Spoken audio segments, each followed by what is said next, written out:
Olá, alunos! Vamos para a nossa 118ª aula, né, de língua portuguesa. Estamos aí juntos já há algumas aulas. Eu sou a professora Rosa Helena Bueno e estou aqui tentando colaborar um pouquinho com o conhecimento de vocês, né, com a aquisição de novos saberes nesse momento de pandemia. Então agradeço muito a participação de todos vocês. Quero dizer para vocês que vocês são muito especiais, né, porque vocês estão realmente compreendendo aí o que é a gente fazer atividade remota, à distância. É essa a possibilidade que temos nesse momento de pandemia. Então, parabéns por estarem aí já se organizando para aprender, né? Dessa forma, vocês estão aí ajudando a vocês mesmos a melhorarem, né, o conhecimento, o repertório cognitivo de vocês, né? Vamos ver o que preparamos para hoje? Quais são os nossos objetivos? Então, a gente vai ler texto do gênero artigo de opinião. A gente estava vendo reportagem, aprendemos um pouquinho sobre gráficos e hoje a gente vai aprender um pouquinho sobre o que é um artigo de opinião. Vamos analisar a estrutura composicional e a linguagem utilizada nesse gênero, diferenciar um fato de uma opinião e reconhecer diferentes formas de tratar uma informação na comparação de textos que tratam do mesmo tema, do mesmo assunto. E também nós faremos inferências, né, a respeito de informações implícitas no texto. Então, observem aqui a característica de um artigo de opinião. Então, a organização do texto. Então, geralmente apresenta ali introdução, desenvolvimento e conclusão, né? Na introdução, apresentação e descrição do assunto que gera polêmica. Então, já na introdução do artigo de opinião, tem que o leitor conhecer qual é o assunto que vai ser tratado. De que forma que eu faço? Eu tenho que apresentar de forma resumida, né, o que é o assunto a ser tratado. Faço uma pequena descrição desse assunto que vai gerar uma polêmica. Já no desenvolvimento, né, pode haver ali já a tese do autor, né, ou seja, a proposta ou o posicionamento do ponto de vista do autor, a tese contrária, né, quais são as atitudes contrárias, os pensamentos contrários à tese defendida, a refutação, ou seja, a não aceitação da tese, né, da opinião ou das atitudes contrárias, os argumentos a favor da tese do autor e também os argumentos contra. Então, no desenvolvimento, a gente vai ter essa questão da argumentação. E, por fim, na conclusão, a gente fecha o texto e reforça a tese do autor, né? Então, reforça o posicionamento, o pensamento, a opinião do autor, já que se trata de um artigo de opinião, ok? Vamos ler um artigo de opinião, galera? Observem aqui. Prioridades e consumo supérfluo. Tome cuidado com as compras por impulso. Todos nós gostamos de consumir. Um passeio ao shopping com os filhos, uma viagem de final de semana, uma ida a lojas. Mas quando se estão com as contas em desequilíbrio, é preciso cortar tudo que não seja essencial, como roupas, brinquedo, carro novo, etc. E concentrar o orçamento no que você precisa mesmo para viver, como alimentação, gastos com moradia, aluguel, IPTU, contas de água e luz, planos de saúde, etc. Quase a metade dos brasileiros que estão devendo admitem que poderiam ter evitado algumas compras, por terem agido de forma descontrolada ou por impulso. Segundo pesquisas do SPC, que é o Serviço de Proteção ao Crédito do Brasil, 66% dessas pessoas acreditam que a compra realizada não era necessária. Evite comprar por impulso. Pense bem e reflita para saber se aquele gasto é mesmo necessário. 46% dos inadimplentes admitem que poderiam ter evitado a dívida. Questão 1. Vamos para a nossa primeira questão, né? Então, só observem ali na informação anterior ao nosso enunciado da primeira questão, que 46% dos inadimplentes, ou seja, as pessoas que não conseguiram pagar as suas contas, né? Então, quem não consegue pagar as suas contas é chamado de inadimplente, certo? Então, eles poderiam ter evitado a dívida, eles admitiram, reconheceram isso, né? Então, na questão 1, observe já nessa primeira frase do texto aqui, ó, tome cuidado com as compras por impulso. O uso do imperativo afirmativo serve para, né, na expressão ali, tome cuidado. Então, a gente tem ali o verbo no imperativo afirmativo, certo? E para que serve? Qual é a função desse verbo ter sido usado no imperativo afirmativo? Alternativa A, é para dar um conselho? B, seria para exigir que se cumpra uma ordem? Ou C, alertar sobre dívidas a vencer? E aí, galera, qual alternativa é a mais correta? Vamos para o nosso primeiro exercício?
Percebam que o imperativo afirmativo aqui com relação ao uso do verbo tomar, né, quando ele diz tome cuidado ali no enunciado, esse tome está servindo para dar um conselho, né? Então acertou quem marcou a letra A, né? Não está exigindo ali que se cumpra uma ordem, né? Até porque não tem como você dar uma ordem para as pessoas para que elas evitem de fazer compras desnecessárias, né? Tendo em vista que o apelo ao consumismo, né? O apelo veiculado nas propagandas, nas campanhas publicitárias, pela televisão, pelos diversos meios multimediativos que nós temos aí à nossa disposição, os apelos consumistas são muitos, né? A gente vive numa sociedade sob o regime capitalista, então alguns acabam se entregando mais, né, aos impulsos e outros acabam procurando ter um equilíbrio maior, né, para ter uma saúde financeira mais estável, mais equilibrada, o que seria mais sensato, né? Então aqui a gente tem um conselho, né? Na letra C seria impossível alertar sobre dívidas a vencer, não, o enunciado da questão em nenhum momento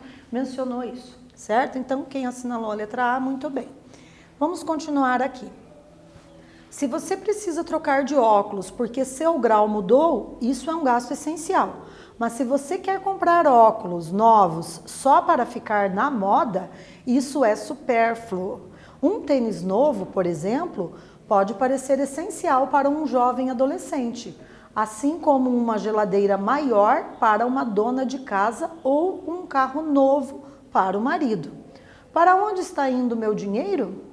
Não queremos que você pare de viver o lado bom da vida e fique só no essencial. Queremos que você aprenda a se organizar para sair do sufoco e viver com mais tranquilidade. Mas para isso é essencial a mudança do seu comportamento em relação às compras para a sua recuperação financeira.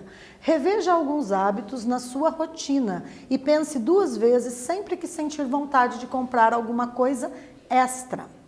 Pesquisas do Sistema de Proteção ao Crédito do SPC Brasil indicam que fatores externos, como apelos da propaganda, influência de amigos e parentes e a força das marcas são fortes impulsionadores do consumo excessivo, que te convidam o tempo todo a gastar mais e comprar novos produtos. Dá para resistir. Em nome da sua recuperação financeira, não faça novas dívidas. Vamos primeiro ficar livres das atuais. Exercício 2 agora. Eu vou pedir para vocês relerem essa passagem do texto e identificar em que momento se refere a um fato e não a uma opinião do autor. Vocês perceberam que esse artigo de opinião, ele, obviamente, como o próprio nome do gênero discursivo já anuncia, né, um artigo de opinião, ele é recheado das opiniões do autor, né, que dá vários conselhos para os consumidores aí compulsivos, né? Mas e agora? Será que nesse momento aqui, né, nesse fragmento, a gente consegue perceber que em determinado momento do texto existem algumas situações que são fatos, ou seja, que são situações que acontecem e não se trata de uma opinião do autor? Então é isso que eu vou pedir para vocês fazerem. Vocês vão tentar achar que em momento que aparece esse fato, né? Então tá aqui o enunciado para vocês e o fragmento do texto, né? Vou deixar aqui o slide para vocês lerem e pensarem, ok? E aí tentem sublinhar ou anotar ali de alguma forma com letras diferentes ali, quem está fazendo a resposta à parte, né? Do momento no texto aqui que aparece esse fato. E a gente retorna para verificar.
E aí, pessoal, então conseguiram localizar o momento que se refere a um fato? Olhem lá, no momento do texto que diz assim: pesquisas do SPC Brasil indicam que fatores externos, como apelos da propaganda, influência de amigos e parentes e a força das marcas, são fortes impulsionadores do consumo excessivo, que te convidam o tempo todo a gastar mais e comprar novos produtos, né? Então, nesse momento, você tem aqui um fato, né? Então, aqui é um dado, é um achado a partir de uma pesquisa realizada pelo Sistema de Proteção ao Crédito do Brasil, né? Que é o SPC, né? Local para onde o nome das pessoas que acabam perdendo o crédito fica registrado, né? O nome vai para o SPC, né? A gente usa dizer isso numa linguagem informal, né? O nome do fulano foi para o SPC. O que isso significa? Que ele agora não consegue mais fazer compras a prazo, né? O nome dele está sujo na praça, né? Para utilizar mais um chavão aí, uma expressão idiomática nossa, né? Então, quando diz o nome foi para o SPC,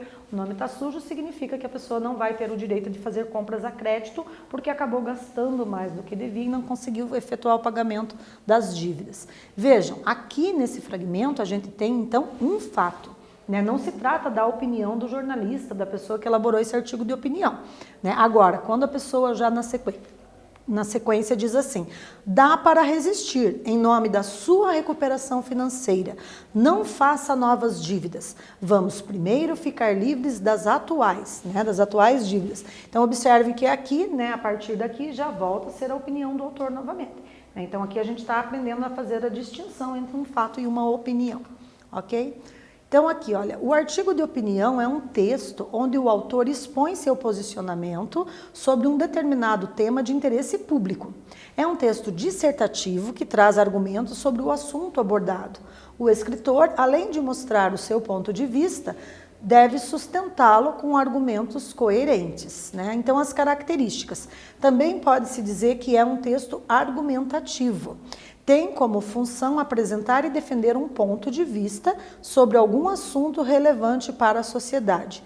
A linguagem usada é a norma padrão da língua portuguesa, né? Então, ao elaborar um artigo de opinião, geralmente a pessoa que escreve esse artigo de opinião, né, o autor do texto, ele evita de usar gírias, expressões idiomáticas, né, expressões ali, variantes linguísticas que são específicas de determinadas regiões. Por quê? Porque se é um artigo de opinião para ser lido por várias pessoas, é importante que esteja a linguagem na norma padrão, na norma culta da língua portuguesa, né, com bastante clareza para que todos os leitores consigam compreender a mensagem, né, intencional, né, ou seja, a opinião de quem escreve. Muito bem. Então vamos para o nosso terceiro exercício agora, pessoal, mais um quiz, né? Observem aqui, olha, 46% dos inadimplentes admitem que poderiam ter evitado a dívida. Na questão 3, essa frase pode ser interpretada da seguinte forma: alternativa A, de cada 100 pessoas que não pagaram as dívidas, 46 reconheceram que poderiam não as ter feito. B, de 46 consumidores que admitiram a capacidade de evitar as dívidas, 10 eram inadimplentes. C, de cada 100 entrevistados, mais da metade admitiram que poderia ter evitado as dívidas. E aí, pessoal, qual vocês acham que está correta?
E aí, galera, retornando, então, quem assinalou a letra A, né?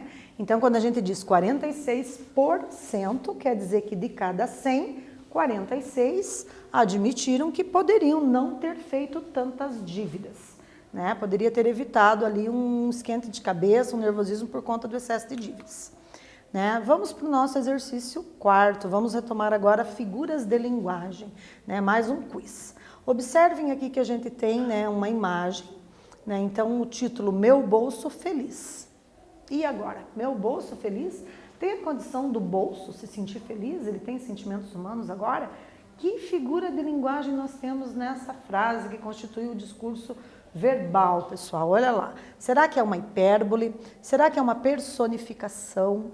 Uma metonímia ou uma metáfora? Só para a gente recapitular rapidinho, né? Nós estudamos em aulas anteriores já essas figuras de linguagem, né? Lembram-se que, por exemplo, hipérbole quando a gente tem exageros, né? Então você tem ali o prefixo hiper, indicando que é algo em demasia, né? Hipermercado é um mercado gigante, bem grande, né? Então quando se tem exageros a gente tem hipérbole, né? A gente tem personificação, que é quando você atribui características humanas, de seres, de pessoas a seres que não têm vida, seres que não têm, né, ânima, né, a alma, a gente diz então seres inanimados. Quando se atribui características de pessoas a seres inanimados, a gente tem personificação. Metonímia, metonímia a gente estudou, né, uma aula praticamente inteirinha só de metonímia, que a gente tem várias situações, né. Então, assim, de uma forma geral, a gente pode dizer que a metonímia ela é a parte pelo todo. Então, ela identifica, às vezes, também a marca pelo produto, o autor pela obra, né? Então, a gente já viu isso em aulas anteriores, né? Quando eu digo, eu li Machado de Assis. Não, você leu o livro escrito pelo escritor Machado de Assis, né? E não a pessoa dele. Então, eu pego uma parte pelo todo ali que ilustra, né, o escritor pela obra, né? Também a gente viu casos de metonímia, por exemplo, quando a gente fala, fui comprar Bombril, né? Não, você comprou lã de aço, da marca Bombril. O fabricante pode ser a Solan, pode ser outro fabricante, né? Às vezes de um valor até inferior e com a mesma função, mas o nome do produto em si é lã de aço, né? E por aí vai, a gente já estudou vários casos, né, de metonímia. E metáfora, metáfora, né, quando eu digo assim, o jogador é fera, né? Eu estou fazendo a comparação da habilidade que ele tem ali de jogar, né, com a astúcia, às vezes, né, e a rapidez de uma fera. Então, eu digo, ele é uma fera. Se eu faço isso, eu estou fazendo uma metáfora, né? Então, vocês vão dar uma pensadinha aí e vão assinalar uma alternativa no exercício 4.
E aí, galera, lembraram-se das figuras de linguagem?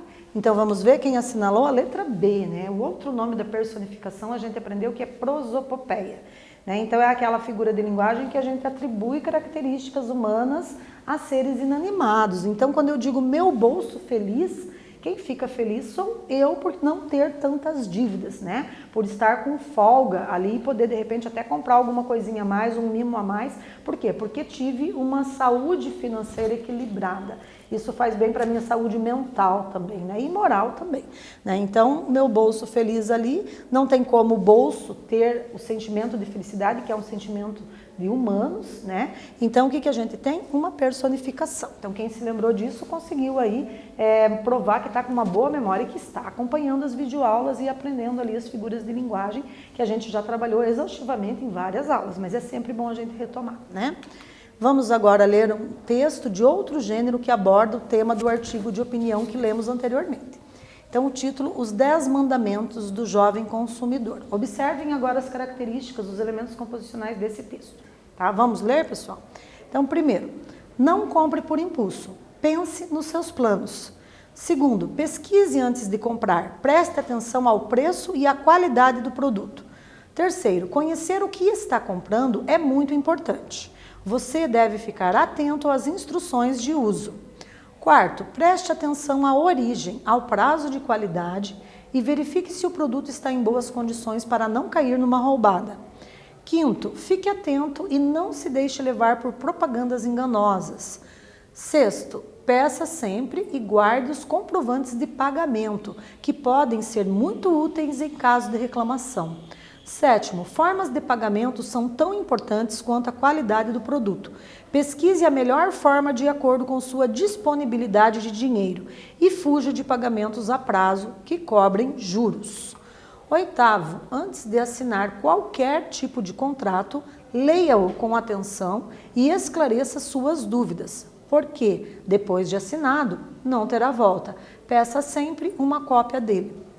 Nono, informe-se sobre a empresa que fabrica o produto que você quer. Procure saber se ela cuida do ambiente ou se causa algum dano à natureza ou à saúde humana. E por fim, décimo, caso se sinta injustiçado por qualquer tipo de produto ou serviço, tire suas dúvidas e procure a ajuda de uma organização de defesa dos direitos do consumidor. Né? Então observe que aqui é um texto diferente. Né? A gente teve o artigo de opinião abordando o mesmo tema, mas agora a gente teve ali algumas dicas para evitar o consumo em excesso. Né? Então, agora para o nosso exercício quinto de hoje. Caso você compre um produto pela internet e quando ele chega você percebe que foi enganado, como proceder? Eu vou deixar aqui as alternativas e vocês vão tentar assinalar uma delas, a que vocês achar que condiz mais com o enunciado.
E aí, galera, então quem assinalou a letra A, né, considerou aí que essa alternativa ela é mais coerente com o enunciado, né? Então, se você se sentiu enganado, o produto veio e não era aquilo que você visualizou na internet, você pode devolver o produto para a loja e informar que fará denúncia no Procon, caso não se resolva a situação. Essa é uma das possibilidades de mediar aí esse conflito, né? Mas não pode ficar no prejuízo se você está se sentindo enganado, ok? Muito bem, vamos analisar agora uma tirinha que eu trouxe aqui para vocês. Observem.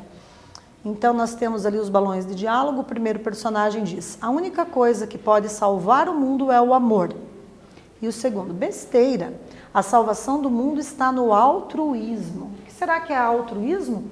Vejam que eu trouxe um textinho informativo para a gente aprender, né, o que significa altruísmo, que é um conceito lá do campo da psicologia.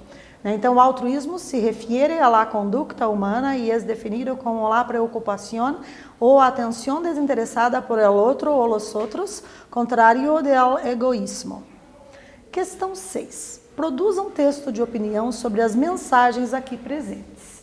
Percebam que a língua espanhola é muito parecida com a nossa língua portuguesa e vocês vão ter condições, sim, de compreender o que está escrito ali na definição de altruísmo. Um tempo para vocês fazerem esse exercício.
Então, galera, retornando à resposta pessoal, né? Então, espera-se que vocês tenham entendido, né, essa questão do altruísmo, né?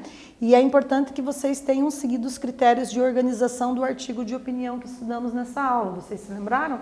Então, quem fez aí, né, um textinho explicando ali, né, o que pediu o enunciado, se você se lembrou de fazer a introdução, apresentando o assunto de uma forma geral, o desenvolvimento e a conclusão, parabéns, você conseguiu, né, produzir aí um mini texto, digamos assim, só para treinamento, né, do que vem a ser o artigo de opinião, ok? Agradeço imensamente a participação de todos vocês, seguem aí as referências para estudos, né? Hoje a gente analisou a linguagem de um texto, né, do gênero artigo de opinião, né? E vocês têm aí algumas referências que podem contribuir com o conhecimento de vocês com relação a esse gênero discursivo, certo? Agradeço muito a participação de todos, né? E envio um abraço virtual. Permaneçam em suas casas se puderem.